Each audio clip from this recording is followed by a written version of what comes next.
This is a proud day for us, and I am proud to introduce our trustee, Mamie Garcia. Thank you, Elizabeth. The Sociedad Mutualista Obrera Mexicana organization purchased this building back in September the 5th, 1978. The building was purchased with funds raised by its members. Since purchasing this building back in 1978, it has allowed us to provide quality and much needed services to the residents of the East End area and surrounding areas. We have had several projects in here, and many of you have attended the projects, whether it's trainings or workshops. Two annual projects that we always have done in the past has been the Thanksgiving in the barrio. And at the end of the year, we will have our annual Christmas drive working with the Houston Police Department. And just to name some of the events we are so proud of having conducted in this building. On July the 3rd, 1985, SMOM became a registered 501c3 nonprofit organization. Finally, on February the 21st, we celebrated our 86th birthday, our 86th anniversary. And since Harvey, the storm Harvey, we have been detained from having our projects because it damaged our roof and continuously has been raining to where it has damaged the roof that it can no longer stand patching. So we're trying to do our best to open this building and not have another abandoned building in the neighborhood. I will pass on now to the next person.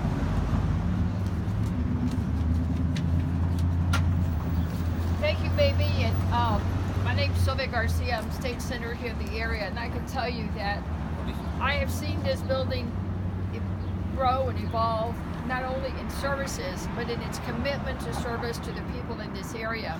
I still remember maybe coming here many times to work with the seniors, to work with work training programs. And the depth and breadth of what they do here is important for the heart and soul of the East End. And it's got not just services, but history, because it's been here for so many years, serving and helping people in need. So I'm here to support the historical designation. I'm here to support any efforts to raise funds, to restore the building, to not only repair the roof, but to make sure that it's a good environment to continue the good work of this organization. So thank you all for being here, and I will pass now to Councilmember Cisneros. Thank you. Good morning. I'm Carla Cisneros. I'm the City Council member that represents District H. This is such an important landmark in our community, and the building has fallen on hard times. It wasn't just Harvey. It was actually before Harvey that there was roof damage, and with the rain that we've been having, it's continued to worsen. So I'm very proud to help facilitate the City of Houston designating this building as a historic designated landmark, and it's a good start. There are other designations that I hope we will pursue on the National Historic Landmarks, and with each of those there are benefits that will come from, in terms of tax relief from some of the restoration work that will happen here. One of the most important things about giving the building this designation is that it's a recognition and it's a respect, and it draws attention and awareness that I hope we will be able to promote and just to stand on as we move forward, because it's not just important to fix this roof, it's important to get this building up and running and back to what it's been doing such a good job of for so many years, supporting people, especially people that are down on their luck. They've been cooking food and feeding people, and and providing all kinds of social and emotional and recreational opportunities here, and it needs to continue to do that. I want to thank all those that have been part of it for so long. Now we're talking about generations, so it makes it all the more important. Thank you all. Appreciate it.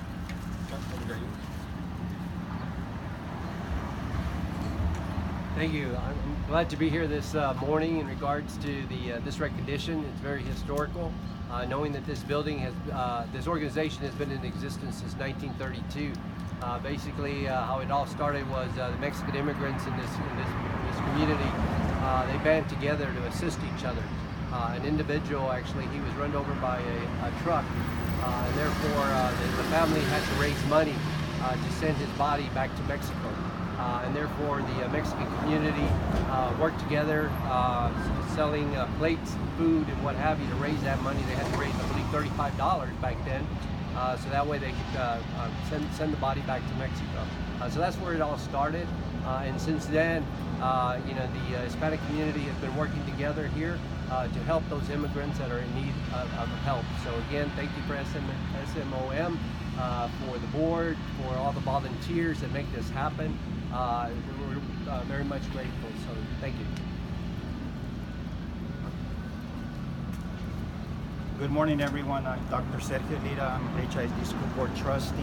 I just want to also compliment all the efforts in restoring this building. As a child, I used to walk from over there to the movies over there at Don Gordon, and I always remember this place because this was a place that provided services to our community.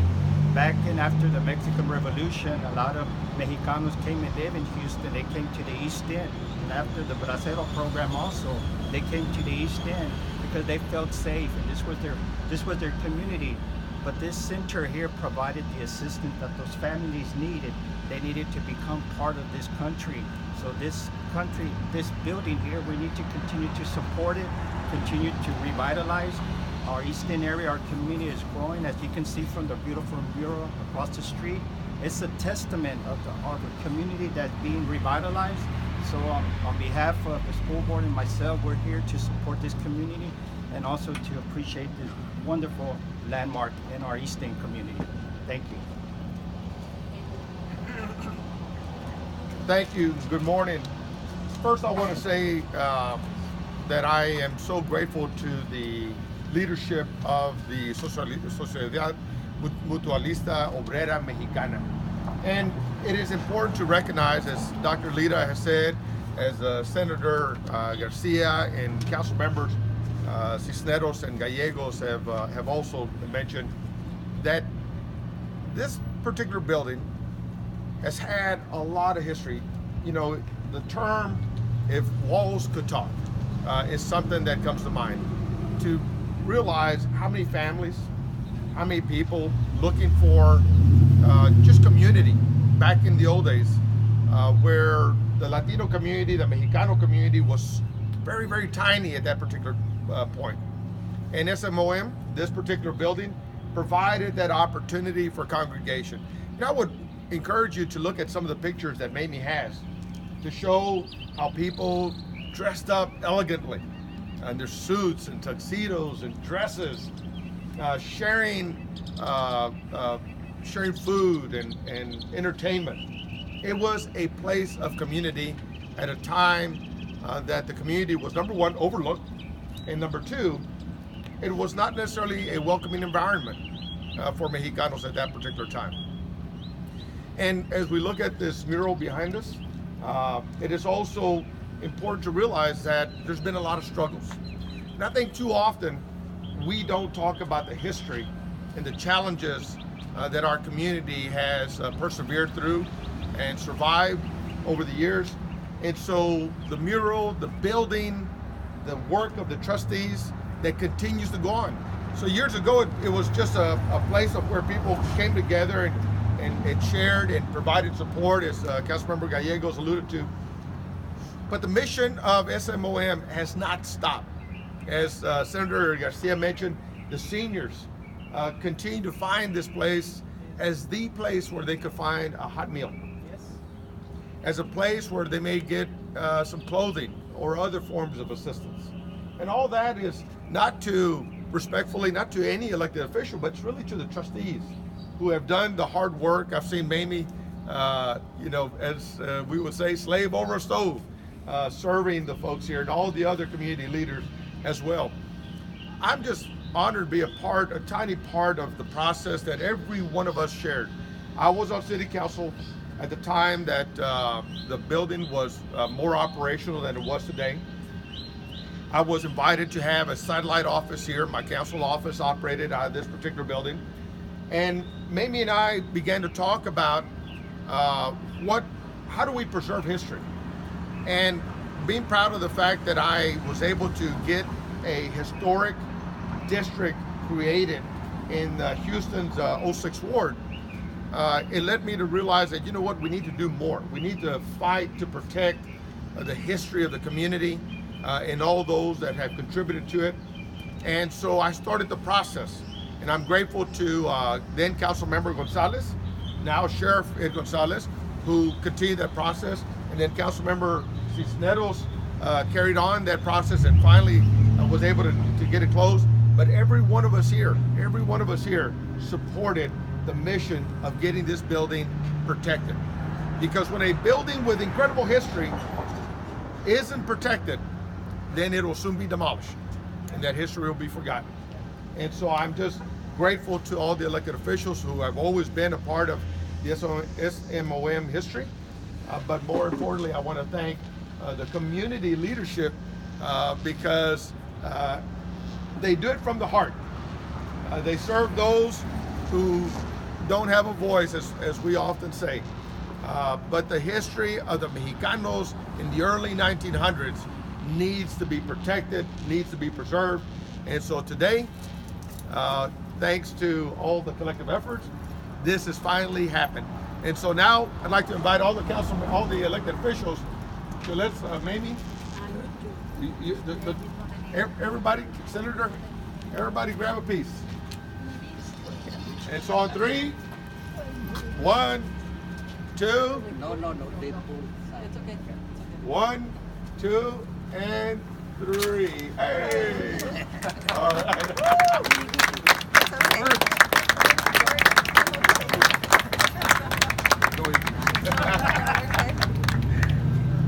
Congratulations. Please, baby. Congratulations. Thank you, Adrian. Thank you for not forgetting us. And I want to thank all the media that is here, all the community leaders, all your elected officials. But most of all, I'd like to thank Mauricio, Johnny, the VP, please, all the members of SMOM who are here. I'd like to thank them for being patient because it has been a struggle. All we are waiting now is because waiting for when we're gonna get a response, because we submitted a grant with a loan attached to it.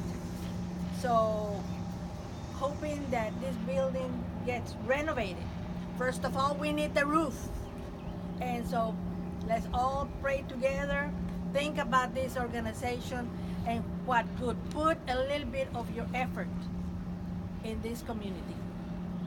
I want to thank Johnny Mata for being so helpful to be here with us today, along with the rest of the leaders. I hope I didn't miss, did I miss anybody from the board? I hope not. Liz, yeah, I recognize Liz, yes, and the members of the community like Ms. Jessica Halsey, that is here always. Let me see. Yes, okay. So I want to make sure that everybody knows any type of funding that is available to renovate this building, let us know. We are now waiting to hear of any agency or any construction company that wants on an in-kind basis help us repair this roof and open the doors again to the community. This building belongs to the community, not to me, not anybody, to the community. Nobody owns this building but the community. Yeah, 1 minute. Let me give credit where credit's due. This is Mamie. She's been in marches for justice and now she's leading the charge. And nobody knows the amount of money that Mamie has put in. That's right. I don't even know. But let me tell you what. Los latinos, hispanos, o lo que sea, no debemos de ser limosneros con garrotes. Pagamos impuestos. Las cooperaciones deben de poner más dinero en la comunidad. Hay lo que hay en el gobierno, mucho dinero de community development, pero a nosotros no vienen a nuestras comunidades. Solo que les suplico que ustedes que están en oficinas o en las compañías de poder, que no exijan, pero demanden que se le ayude a este centro. Porque la historia de los latinos es una historia muy rica. Y tenemos mucho orgullo, pero es un secreto guardado en los corazones, pero la comunidad no sabe. Y al cerrar les voy a decir, mañana hay una presentación al Texas Education Board por una acción que aprobó the Mexican American Studies. Muchas de las personas que están aquí, líderes, no están en esos libros.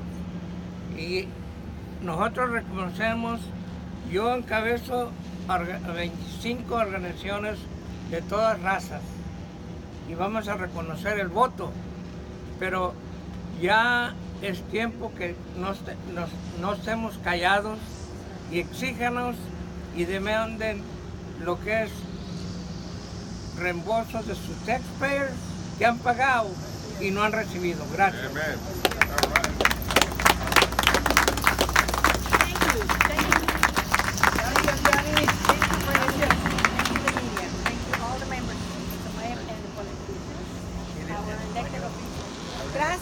Gracias a todos que han atendido la conferencia, todos los políticos líderes, los líderes de política y todos los miembros de la Sociedad Mutualista. Les damos las gracias por haber asistido a esta conferencia de prensa.